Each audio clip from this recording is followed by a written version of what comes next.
Hello, everyone. This is a public service announcement.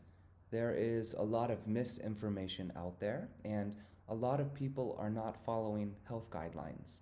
So, I just wanted to take a moment to share my experience here in China and share the research I've done on this topic. I'd like to talk to you about face masks.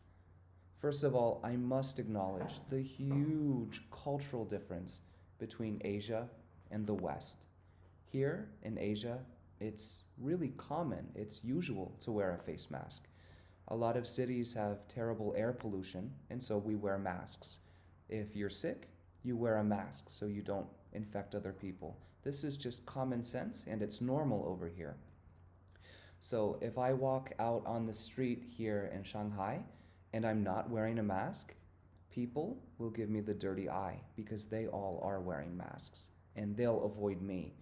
I guess right now in the United States, if you are wearing a mask, people will give you the dirty eye and think that you're weird. So I do understand that it's very difficult to get over that stigma, but I just want to present this information and I hope that you can make the best decision for yourself and for society. All right, first let's take a quick look at different kinds of masks. Unfortunately, I don't have an example of an N95 respirator to show you. They are in high demand, and correctly so, the medical professionals should have those.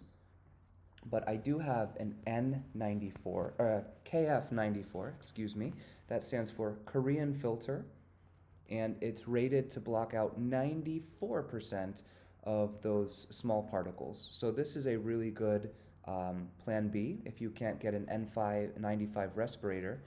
Oftentimes, the N95s that I see here in China will have a square valve that makes it easier to breathe through the mask.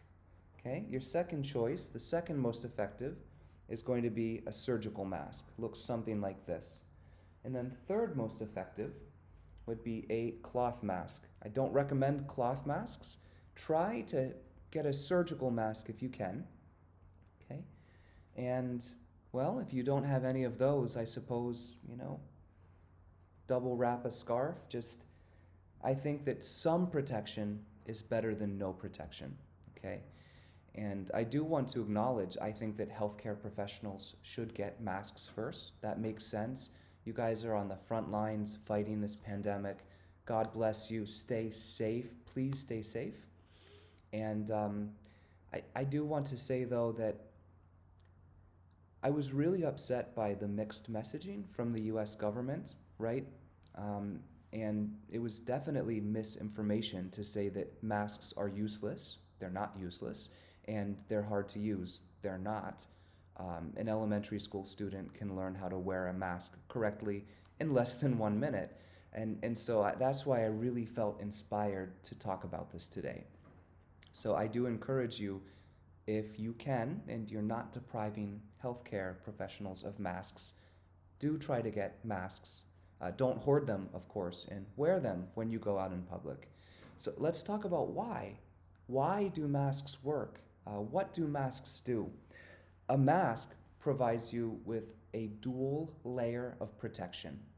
It protects you from other infected people in public, and it protects other people in public from you. So we have to remember, COVID-19 transmits asymptomatically as well. That means before you feel sick, before you realize you're infected, before you show symptoms, you are still spreading it. You are infecting other people. So you don't know if you're infected, therefore wear a mask to protect other people and to prevent the spread of this. And I want to show a picture. Look at the range of a sneeze, of a cough, right? Hopefully no one is sneezing and coughing openly, right? But the elbow is pretty good. And if you're wearing a face mask, all of those droplets are caught in the mask and you're not infecting people. Finally, wearing a face mask reminds you not to touch your face with unwashed hands.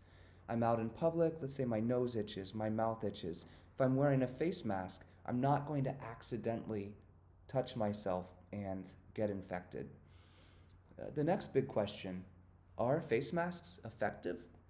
Well, the short answer is Of course they're effective, right? Now, not all face masks are equal, right?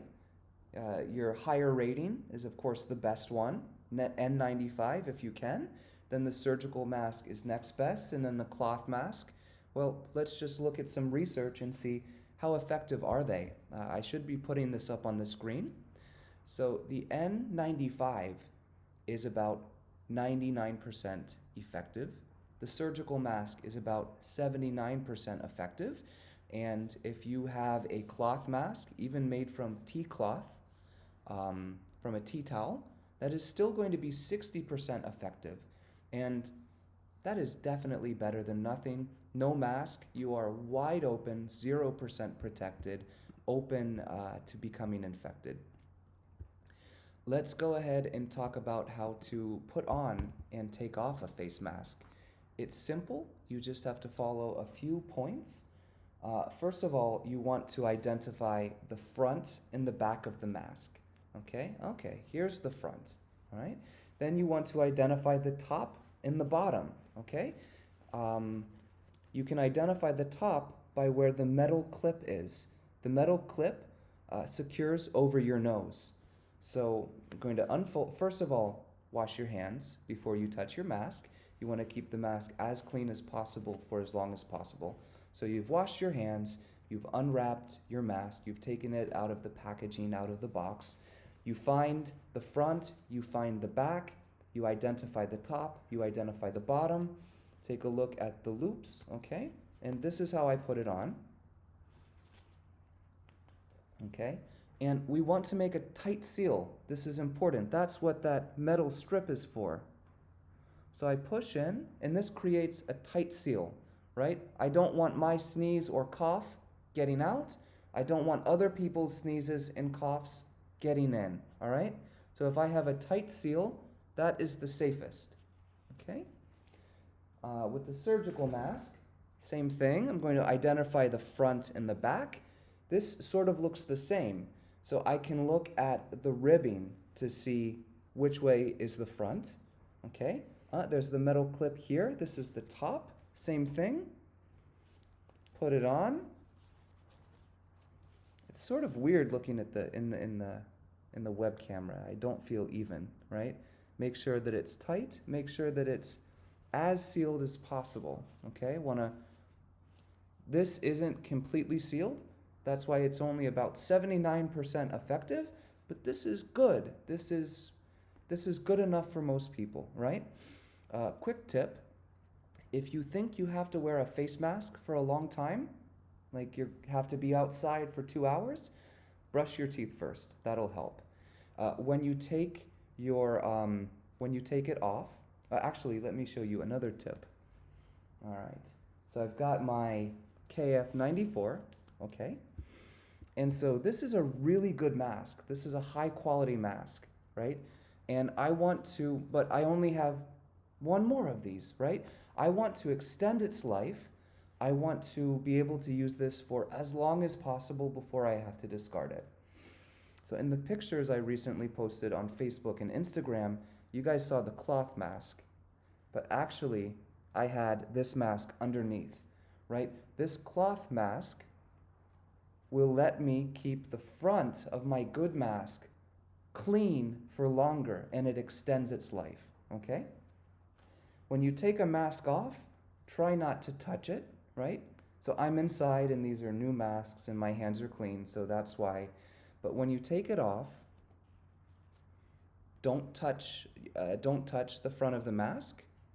And if you want to try to get some extra life out of it, hang it up in, what did I call this? In a well-ventilated area, and you can air it out. Okay, that's my advice. We're at a shortage of masks. It would be ideal if everybody could change their masks often, but that's not a luxury that we have right now. And so let me just look at my notes really quickly so I can sum up here. So in conclusion, face masks work. Face masks are easy to use. And if millions of people in Asia can wear face masks correctly, then we can do it too. I encourage everyone to do their part to flatten the curve. Let's give our healthcare system time to react. Stay at home. Absolutely practice social distancing. Be hygienic and wear a mask in public. Okay? Thank you very much for your attention.